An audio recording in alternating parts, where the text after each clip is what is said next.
Oi, pessoal do canal. Então, vamos para mais um encontro com o CM Jorge Ferreira, com um estudo de temas táticos e também um aprendizado como desenvolver as peças. E nesse vídeo, o nosso mestre Jorge Ferreira traz uma partida dele e análises, né, próprias referentes aos temas que eu Sempre bom estar citei. aqui com você, Wagner, e com vocês também. Vamos analisar mais uma partida, dessa vez uma partida jogada por mim, frente ao enxadrista João Carlos de Anda, de Marília, São Paulo. Partida jogada em 2001, no evento Copa Ouro Verde, na cidade de São Sebastião do Paraíso, Minas Gerais, evento de xadrez clássico, onde eu fui feliz em vencer. Um evento que era um aberto do Brasil e eu acabei ficando em primeiro lugar nesse evento. Não estava dentre os favoritos, mas consegui aí surpreender a todos neste evento e finalizar com 4,5 pontos em 5 rodadas do evento. Nesta época, o xadrez clássico era jogado com hora para 23 lances, o ritmo foi jogado com hora para 23 lances, mas uma hora nocaute. O que significa? Você tinha uma hora para fazer 23 lances e que se completasse os 23 dentro de uma hora, você ganhava mais uma hora de acréscimo para finalizar o jogo. Então é isso, vamos lá. Ver o jogo frente a um forte jogador, que era um dos favoritos, inclusive, do evento. Foi uma defesa siciliana, variante clássica da Steinitz. Eu estava com as peças brancas. Então, joguei E4, que é um dos movimentos que eu mais utilizo quando jogo minhas partidas. E6 já caracteriza a defesa francesa. D4, D5. E aqui eu escolhi o sistema com cavalo em C3. Cavalo C3. Meu oponente aqui respondeu com cavalo F6. E agora nós vamos ter o avanço característico, a estrutura característica da variante Steinitz, ou seja, da defesa francesa, variante Steinitz. E5, cavalo D7, F4, C5. Geralmente na francesa a luta vai ocorrer voltada para o ponto D4 do tabuleiro, cavalo F3, cavalo C6, bispo E3. E aqui meu adversário executou um movimento que me fez pensar bastante, pois eu nunca tinha enfrentado, nunca tinha visto, na realidade, um movimento simples, um A6, um movimento de peão. Wagner, você consegue me dizer qual é a ideia de A6 nessa posição, ou ideias, porque podem existir mais de uma ideia ou ideias aí. O pinhão de A6, da última Uhum, vez que eu vi o senhor explicando sobre esse A6, né? uhum. Ele impede, né, o cavalo ah, em B5, né, em Sim, B5 e eu acho que só isso por enquanto, né, assim. É uma novidade, uma novidade, né, porque pelo que eu entendi, na variante aí é B6, né, dama B6 tocando em B2 e fazendo pressão em D4, né, assim. isso. Vamos lá. Eu vou explicar aqui a ideia por trás. Bom, o que você comentou e foi comentado pelo Wagner é que ele conhecia e eu também conhecia na ocasião o lance dama B6, que exerce pressão sobre B2 e pressão de dama, cavalo e peão contra D4. Era o que eu conhecia. E aqui, uma das formas de combater esta pressão sobre o peão de B2, principalmente, é responder com um simples A3, um movimento bastante sutil na posição. Aparentemente, o peão parece estar solto, sem defesa, mas ele passou a ser um peão envenenado na posição. O que pode ocorrer, Wagner, após dama toma peão de B2? Ah, sim, como o senhor falou, né, é um peão envenenado, né, assim. Além de mais, na última explicação, que foi boa, né, assim, é uma defesa Indireta. indireta, né, assim, que se dama captura B2, joga Uhum. cavalo H4, né, e aí a dama não tem Cavalo retorno, né, A4, cavalo H4, cavalo e a dama não vai ter o retorno, como você falou. E diferente se... a grande sutileza é o avanço do peão de A3 que tira a casa B4 da dama. É interessante essa defesa aí, né, Aham. boa. Então, era o que eu conhecia. Aqui, meu adversário executou A6. E aí eu pensei bastante, e óbvio que fiz várias considerações, mas as principais era que ele tinha um planejamento de jogar B5 nesta posição, expansão na ala da dama, logo depois jogar a sua dama em B6, exercer pressão sobre D4 já com o peão de B5 avançado, já deixando a casa B7 para o bispo futuramente e a passagem de torre para C8. Por isso eu gastei tanto tempo para tentar descobrir como eu deveria enfrentar. E ao analisar, eu acabei jogando dos lances que são os normais, dos lances mais normais da posição, eu joguei dama na casa D2. O dama da casa D2 tem um objetivo, a necessidade futura de jogar torre D1 na posição, vocês vão entender por quê quando chegar no momento. B5 tendo a expansão, bispo E2, desenvolvimento natural, dama B6, executei roque, CD4, cavalo D4, bispo C5. Agora vocês observam que ele tem 3 peças atacando o meu cavalo, que tem 2. E agora vocês vão entender o dama D2. Se eu estivesse com a dama em D1, eu teria dificuldades agora para defender meu cavalo. Eu perderia provavelmente uma peça. E agora, com a dama em D2, a torre vem a D1 e defende a posição. Ou seja, eu analisei antecipadamente, com o tempo que gastei, esta criação de plano por parte do meu adversário. É necessário que vocês aprendam a fazer isso também. Quando surgir um lance, digamos que está fora do seu conhecimento teórico, tentar entender o lance e tentar entender o que vem logo depois deste lance, para você já se antecipar, ou seja, a profilaxia. O meu dama D2 serviu também de profilaxia na posição. Bispo em B7, como eu falei para vocês, rei H1. Bom, pergunta, Wagner, para você, por que eu joguei rei H1 nesta posição? É como o senhor falou, né? Assim, na questão da profilaxia, também um dos incômodos para nós que estamos aprendendo, né? É conseguir um plano, né? Perante as intenções do nosso oponente, né? E o rei H1, pelo que entendi na sua explicação, é que com rei H1, o bispo pode ir para G1 e complementar a defesa, né? A defesa, pois o bispo, a dama tá sobrecarregada, né? Assim, tá Isso. defendendo o cavalo e o bispo ao mesmo tempo, né? Agora vamos lá. Dama B6 e bispo em C5 pressionam não só o cavalo, mas principalmente o bispo que está em E3. Então, com rei H1, eu pretendo jogar o bispo em G1 e reduzir essa pressão. Quando eu joguei, eu achava o lance um tanto feio, né? Mas era a única chance de jogar. Mas anos depois, isso recente, logo no início deste ano, 2020, eu vi partida de Hikaru Nakamura, o super grande mestre, ele jogando um plano semelhante a esse, de rei H1, bispo G1, numa posição bastante, não era a mesma, mas era semelhante a essa. Então, eu percebi que meu plano não era errado como eu pensava, era o plano adequado para a posição. Então, rei H1, torre C8, A3. Bom, vocês podem pensar, por exemplo, que A3 é para evitar, por exemplo, um lance como B4, mas B4 não assusta porque eu tenho cavalo A4 atacando dama e bispo. Eu quero, na realidade, quem sabe futuramente, jogar B4 na posição e também forçar uma decisão do meu adversário após A3. E após A3 ele jogou cavalo de D, B8, lance interessante, esse deslocamento. Ele jogava, para vocês terem ideia, essa posição bastante rápido, eu pensando bastante. Ele gastou mais ou menos 5 ou 6 minutos jogando estes movimentos, porque me parecia algo que ele já tinha jogado em outras ocasiões. Eu respondi então com o bispo G1, que força agora uma decisão por parte do meu adversário. Ele precisa definir o que ele vai fazer no centro do tabuleiro agora. Então ele jogou, porque agora quem ameaça cavalo C6 sou eu. Então ele jogou cavalo D4, bispo captura D4, bispo captura, dama toma dama, torre captura, cavalo C6. Nós temos agora uma posição que é um final. Não temos mais a presença de damas e aparentemente não vamos ter possibilidade de fazer ataques decisivos aqui. Mas vocês vão perceber que até nessas posições onde as damas não estão presentes, existem lances táticos e muito fortes.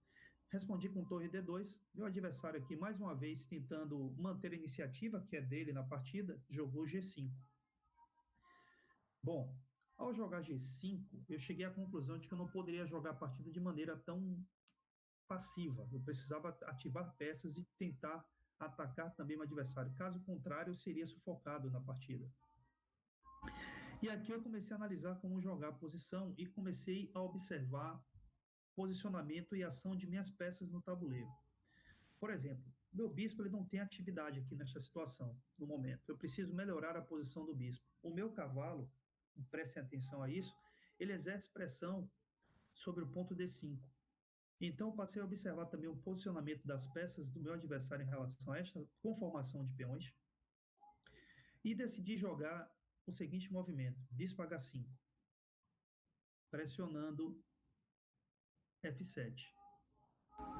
Aqui, obviamente, eu tive que considerar o que foi jogado pelo meu adversário, que foi o lance G captura F4. Após G captura F4, obviamente, meu peão de E5 fica solto e a minha resposta foi torre E2. Defendi o peão, ameaçando capturar o peão de F4.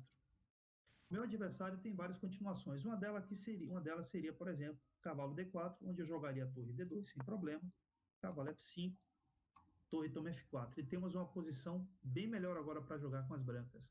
E que as precisam tomar muito cuidado, apesar de talvez vocês não estarem entendendo ainda por que precisam tomar cuidado. Então, após torre E2, ele jogou torre G8. Lance das brancas, Wagner. Lance das brancas aí, os lances candidatos seria torre captura F4, Uhum. torre captura F4, ou um lance tático, né, que eu mesmo não teria tanta coragem. Cavalo captura D5, né? Cavalo captura D5 é um Cinco. lance que dá igualdade, é um lance tático bom, mas que dentro da posição, no momento, ele não venceria o jogo É, nesta situação. É claro que ele não venceria o jogo devido à não participação aqui da torre de F1, pois após toma cheque, rei E7, e a posição está defendida no momento.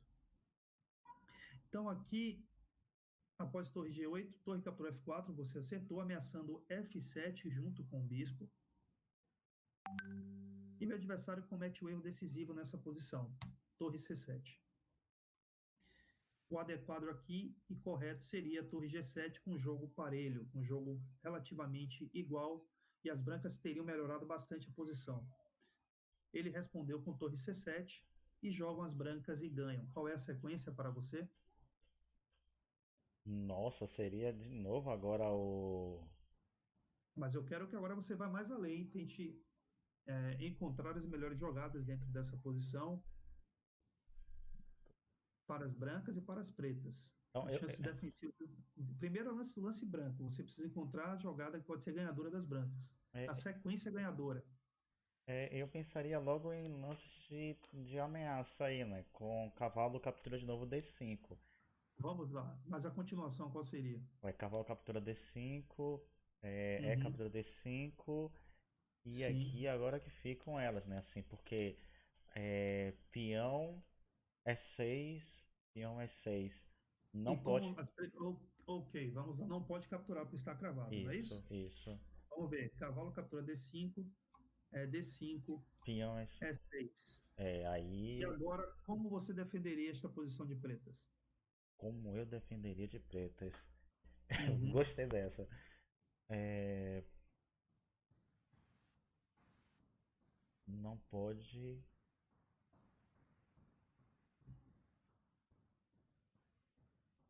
Seria. Nossa. O meu adversário pensou 40 minutos para responder com o lance. Nossa. Ó, vamos lá pro nosso candidato, senão não vou, não sairei daqui. Assim como o oponente na partida. Ó, tem a grande questão aí. Nossa, se jogar torre G7, tem captura F7 Uhum. e leva cheque para qualquer lado que for. Para qualquer lado que for, não.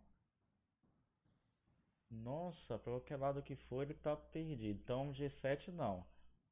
Então vamos É, lá. Se torre G7, como você citou, para quem está assistindo, acompanhando, tentar entender, teríamos toma F7 cheque. O rei só poderia isso, vir para F8. Se vai para outra casa, teríamos a coroação do peão e dama. Ou isso, melhor, se vem para F8 também teríamos o checkmate. isso. Então não é a defesa dele nessa posição. Teria outra opção de defesa? A grande questão aí. Ah, boa. Mesmo assim, nem cavalo FD8. E eu Uhum. acredito que. E nem torre E7, né? Porque não adianta, porque não tem mais o descoberto, mas tem a cravada ali, né? É, Sim, sim. se torre E7, Se captura torre F7, F7 segue a mesma ideia. Captura F7. Se e torre promove a E7, dama. captura F7 cheque. Se rei vem F8, nós temos torre e toma torre de novo. E promove a dama, rei capé Foi precisa. promoção de dama. É, Exatamente. então, né? Aí agora só tem um lance que é cavalo D4. Mas mesmo Cavalo assim, D4 também não ajuda porque é cheque duplo e vai dar a mesma continuação. Se cavalo D4, é F7 cheque com a mesma continuação. e aí sobra só o rei, o lance de rei. Rei, Na realidade, o que restou aqui foi torre F8. torre F8. É, Ah, o é torre porque F8 é o lance que resta tem o para o tempo do rei, jogador de né? pretas. Mas é um lance perdedor. Aqui, após torre F8, seguiu E toma F7 cheque, ataque descoberto, rei D7, torre E8 e o jogador de pretas abandonou o jogo. Por que ele É, abandonou o jogo? Agora eu gostaria de saber as variantes, se você consegue vê-las. O que levou nossa, meu adversário a abandonar o jogo? ele perde a torre, né? Mas tem que ver as variantes. Tem variantes Ah, defensivas ainda que ele pode arriscar. sim. Se torre captura E8, F7 captura E8 dama. Vamos lá. Se torre captura E8, teremos E captura. Realmente E8 igual a dama. Dama. Proteção do bispo. Não seria essa variante. Ele não vai jogar esta. Se rei e a única nem aí. A única não, tem é, E7, tem rei. Ah não. Rei D6. Rei só Torre vai pra. toma torre. Torre É, toma torre e ganha o jogo. e ganha o Sim. jogo. Se rei D6, Material. se rei D6, torre toma torre. E material a mais, né? E ainda com Isso. bispo ali de olho em F7 eterno, né? Uhum. E com a torre ainda também defendendo F7 eterno. Então, nossa, tá sofrida a posição. Se, por exemplo, torre captura F7, torre toma torre cheque. Se rei toma torre toma torre Nossa, cheque. Maria. Rei Aí. D8, torre captura B7. E É, ganha a peça e ganha o jogo. é. Então, após torre E8, ele fez a coisa mais certa. Se ele tentasse torre de C7, C8, teríamos bispo G4 cheque também ganhando. Ou seja, Então, né? as Levaria um prêmio de beleza e pela foi a partida, mais bonita, né, do evento. do evento, né? Torre E8. Então, aqui, na realidade, voltando bastante à posição, então, quando a gente viu torre captura F4, correto era torre G7. Observem que agora o ataque não funciona. Cavalo captura D5 e E6, mas agora esse E6 não vai ter qualquer efeito contra o jogador de pretas. Ele pode jogar tranquilamente essa posição em relação a outra. Agora, observem outra coisa interessante. O torre C7, após que é o grande erro, o cavalo D5, ele não tem grandes opções, porque, por exemplo, vocês têm que entender que eu não ataquei apenas a torre que está em C7, mas eu também ataquei a casa F6, ameaçando um duplo, atacando o rei e atacando a torre. Ou seja, ele vai ter perda material sempre, não tem jeito. Ele vai perder material nessa posição. Por mais que ele tente não perder, e se ele tentasse, por exemplo, rei D8, teríamos cavalo toma C7, rei toma C7, torre H7 cheque, se rei B6, torre captura H7 e a partida acaba. É, é. A grande questão é como conseguir essa sutileza, né, do torre G7, né? Uhum. Torres. Mas o grande lance aqui da posição, eu lembro que o Paulo Jatobá, o MF Paulo Jatobá, quando viu essa minha partida, ele fez um comentário sobre ela. Um dos grandes lances dessa partida é o movimento Bispo H5, porque Hum, para um jogador tático fica bastante claro enxergar essa sequência com cavalo D5 e E6. E meu adversário acabou não vendo isso. não acreditou no ataque, né? Isso, observe que as peças brancas todas contribuem para que o ataque dê certo, né? Então, é, E aí interessante. eu analisei todas essas variantes na hora, e quando eu executei o torre A8, meu adversário abandonou a partida, inclusive, curiosidade, segurou minha mão, puxou minha mão e apertou minha mão, e aceitou, digamos que a derrota de maneira muito tranquila. Ele, inclusive, achou muito bonito o fato de eu ter analisado ter visto todas essas variantes quando eu mostrei para ele, porque ele também encontrou todas elas e por isso ele abandonou. E ele pensou durante 40 minutos e falou: vi todas elas também, achei incrível porque eu não podia escapar nunca do seu ataque.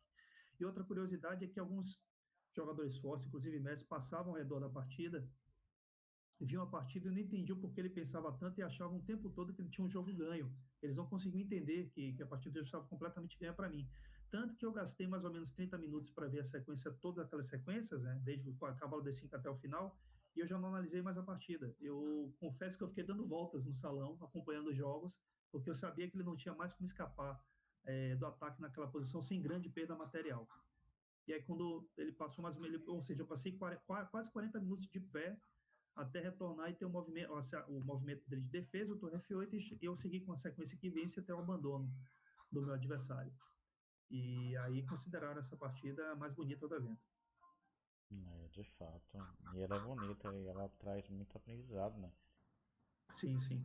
E como você falou, né? O Torre G7 ali das Uhum. pretas e o Bispo H5 são lances, né? Que. Sim. E o sacrifício depois, né? De Aham. cavalo D4. Cavalo. Já é um prêmio de beleza aí, né? Não precisou Aham. nem Sim, terminar sim. com aquela sequência de mate. Já é um prêmio de beleza já. Sim, sim, sim. E aí foi uma partida interessante, com alguns temas táticos, a gente tem que estar atento sempre, os temas estão sempre presentes nas partidas, né? E por isso é necessário um estudo constante de tática por parte dos jogadores, principalmente os iniciantes. Eles precisam, antes de mais nada, serem jogadores fortes na tática, antes de pensarem em ser jogadores estratégicos, que de nada adianta jogar partidas posicionais, digamos, e ser estratégico e não conseguir ter visão tática para definir e encontrar padrões táticos nas posições. Então, é importante dominar os padrões táticos. É isso. Muito bom. Essa foi uma aula do CM Jorge Ferreira aqui para o canal sobre tema tático, como desenvolver as peças, estudo, né, de cálculo de variantes, aí como o CM Jorge Ferreira bem tratou, e muito bom.